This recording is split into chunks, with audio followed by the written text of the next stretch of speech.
এখন শুনবেন সংবাদ শিরোনাম। কাল শেখ হাসিনার মামলার রায় সম্প্রচার হবে সরাসরি। দণ্ডিত আসামির সম্পদ বাজেয়াপ্ত করে শহীদ ও আহতদের পরিবারকে দেয়ার আবেদন। রাতে বিভিন্ন জায়গায় ককটেল বিস্ফোরণ, বাস, অ্যাম্বুলেন্স আর স্থাপনায় আগুন। অরাজকতা বরদাস্ত করবে না আইনশৃঙ্খলা বাহিনী। ফ্যাসিস্ট হাসিনার রায় ঘোষণা নিয়ে দেশে বিশৃঙ্খলা তৈরির চেষ্টা করছে একটি মহল, বললেন মির্জা ফখরুল। সবাইকে রুখে দাঁড়ানোর আহ্বান। প্রধান উপদেষ্টার ভাষণে 8 দলের দাবি আংশিক পূরণ হয়েছে। আন্দোলন চালিয়ে যেতে শিগগিরই নতুন কর্মসূচি ঘোষণা, জানালেন জামায়াত নেতা। আরও 12 রাজনৈতিক দলের সাথে নির্বাচন কমিশনের সংলাপ। অবাধ ভোটের জন্য আচরণবিধি মেনে চলাই সবচেয়ে জরুরি, বললেন সিইসি। আসসালামু আলাইকুম। এতক্ষণ দেখছিলেন সংবাদ শিরোনাম, এখন দেখবেন বিস্তারিত। জুলাই গণঅভ্যুত্থানে গণহত্যার মামলায় কাল শেখ হাসিনার রায় ঘোষণা করবে আন্তর্জাতিক অপরাধ ট্রাইব্যুনাল। দেশি বিদেশি গণমাধ্যমে এটি সরাসরি সম্প্রচার করা হবে, জানিয়েছে প্রসিকিউশন। প্রসিকিউটরদের আশা, নারী হিসেবে রায়ে কোনো ধরনের অনুকম্পা পাবেন না শেখ হাসিনা।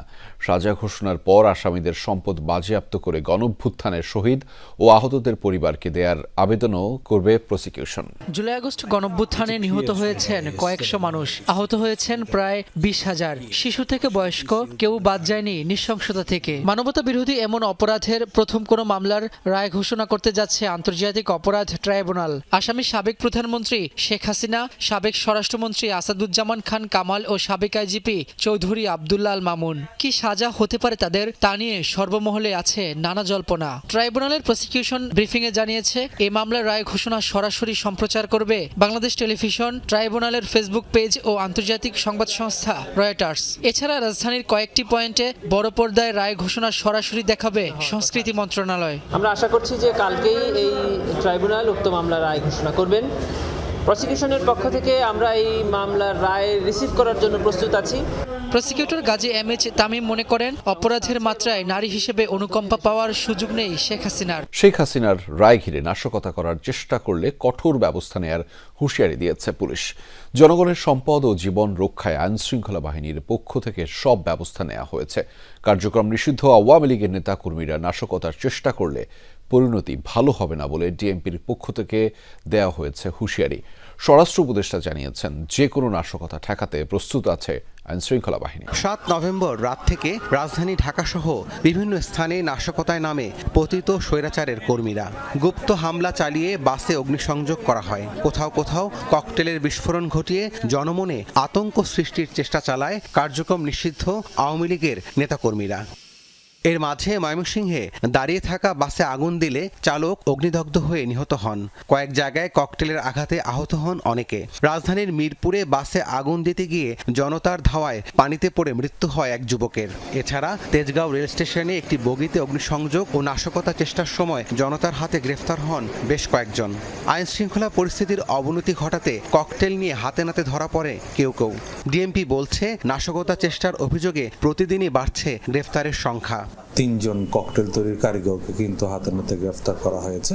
তো আমাদের অভিযান অব্যাহত রয়েছে। আমাদের মূল প্রায়োরিটি হচ্ছে নগরবাসীর জানমালের নিরাপত্তা বিধান করা এবং আইনশৃঙ্খলা পরিস্থিতি স্থিতিশীল রাখা। সেই লক্ষ্যে আমরা কাজ করছি এবং আমাদের নিরাপত্তা পরিকল্পনাগুলো সেভাবেই সাজানো। জুলাই গণহত্যা মামলার রায় ঘিরে কয়েকটি জেলায় যানবাহন, স্থাপনা এবং স্মৃতিস্তম্ভে নাশকতার ঘটনা ঘটেছে। দুর্বৃত্তরা অ্যাম্বুলেন্সে, ব্যাংকে, বাসে পেট্রোল বোমা ও ককটেলের বিস্ফোরণ ঘটিয়ে কিংবা আগুন দিয়ে পালিয়ে যায়।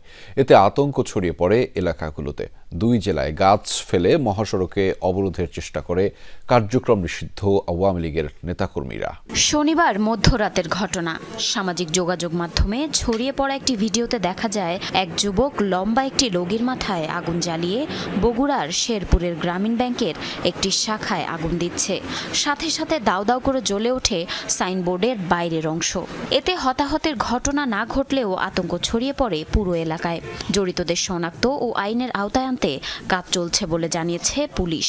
সিলেটে শহীদ শামসুদ্দিন আহমদ হাসপাতালের পার্কিংয়ে থাকা একটি অ্যাম্বুলেন্সে আগুন দেয় দুর্বৃত্তরা। হাসপাতালের সিসিটিভি ফুটেজে দেখা যায় দুটি মোটরসাইকেলে 5 জন তরুণ প্রথমে পার্কিংয়ে প্রবেশ করে, পরে তাদের দেয়া আগুনে পুড়ে যায় অ্যাম্বুলেন্সটি। একই সময় কুমারগাঁও বাস স্ট্যান্ডে দাঁড়িয়ে থাকা একটি বাসেও আগুন দেয়া হয়। ফেনীতে জুলাই শহীদদের স্মরণে নির্মিত স্মৃতিস্তম্ভে আগুন দেয় দুর্বৃত্তরা। মোবাইলে ধারণকৃত ভিডিওতে দেখা যায় মুখে মাস্ক পরা কয়েকজন কেরোসিন ঢেলে স্মৃতিস্তম্ভে আগুন দিয়ে পালিয়ে যাচ্ছে। অবাধ ও সুষ্ঠু নির্বাচনের জন্য 8 দলের চলমান যে আন্দোলন প্রধান উপদেষ্টার ভাষণে তার আংশিক পূরণ হয়েছে, তাই দাবি আদায়ে আন্দোলন চালিয়ে যাওয়ার ঘোষণা দিয়েছে জামায়াত সহ আন্দোলনরত 8 দল। দ্রুতই নতুন কর্মসূচি ঘোষণা করা হবে বলেও জানিয়েছে দলগুলোর নেতারা। প্রধান উপদেষ্টার ভাষণ ও দেশের চলমান রাজনৈতিক পরিস্থিতি মূল্যায়নে বৈঠক করেছে জামায়াত সহ সমমনা 8 দল। বৈঠক শেষে সাংবাদিকদের সাথে কথা বলেন জামায়াতের সেক্রেটারি জেনারেল মিয়া মোহাম্মদ গোলাম পরোয়ার। সাথে উপস্থিত ছিলেন দলগুলোর সিনিয়র নেতারা। 8 দলের পক্ষ থেকে বলা হয়েছিল যে এই কারণে গণভোটটা আগে হওয়া দরকার। তারা বলেন প্রধান উপদেষ্টার ভাষণে সব রাজনৈতিক সংকট দূরীভূত হয়নি, তাই 5 দফা দাবিতে 8 দলের আন্দোলন চলবে। যে আমাদের যে দাবিগুলো এখনো পূরণ হয়নি, আংশিক পূরণ হয়েছে, সেই দাবির সংগ্রামে রাজপথে 8 দলের কর্মসূচি ইনশাআল্লাহ অব্যাহত থাকবে। দেশের অধিকাংশ জনগণের অনুভূতি আকাঙ্ক্ষা সরকারের রিয়ালাইজ করা উচিত। নির্বাচন কমিশন কারো পক্ষে কাজ করতে পারবে না বলে জানিয়েছেন CCAMM নাসির উদ্দিন। নির্বাচন ভবনের সম্মেলন কক্ষে রাজনৈতিক দলের সাথে দ্বিতীয় দিনের সংলাপে একথা জানিয়েছেন তিনি। এ সময় নির্বাচনী আচরণবিধি প্রচারের পাশাপাশি গ্রহণযোগ্য পরিবেশ নিশ্চিতে রাজনৈতিক দলগুলোর সহযোগিতা চেয়েছেন CC। সংলাপের শুরুতেই বাধে হট্টগোল, যার সূত্রপাত ইসলামী ঐক্যজোটের চলমান বিভেদ ঘিরে। দলের দুটি অংশই সংলাপে অংশ নিতে চাইলে এক পক্ষের সাথে আরেক পক্ষের বাকবিতণ্ডা শুরু হয়। এ সময় যাদের কাছে আমন্ত্রণপত্র ছিল না তাদের, অর্থাৎ দলটির সাবেক চেয়ারম্যান মুফতি আমিনের ছেলে হাসনাত আমিনীকে বের করে দেয়া হয় সংলাপ থেকে। নির্বাচন সামনে রেখে রাজনৈতিক দলগুলোর সাথে ধারাবাহিক আলোচনার অংশ হিসেবে রবিবার দ্বিতীয় দিনের সংলাপে বসে নির্বাচন কমিশন। এ সময় কমিশনের উপর আদালতের হস্তক্ষেপ ও নির্বাচনে পেশি শক্তির ব্যবহার বন্ধের দাবি জানানো হয়। আদালত বসে যদি আপনাদেরকে প্রত্যেকটা ঘটনায় ইন্টারফেয়ার করতে থাকে তো আপনাদের তো কাজ করারও সুযোগ থাকবে না। সিসি ক্যামেরার বিষয়টা একটু মাথায় রাখতে হবে। নির্বাচনে কালো টাকার ছড়াছড়ি বন্ধ করা, সোশ্যাল মিডিয়ার প্রচারের বিষয়ে নীতিমালা সুস্পষ্ট করতে হবে।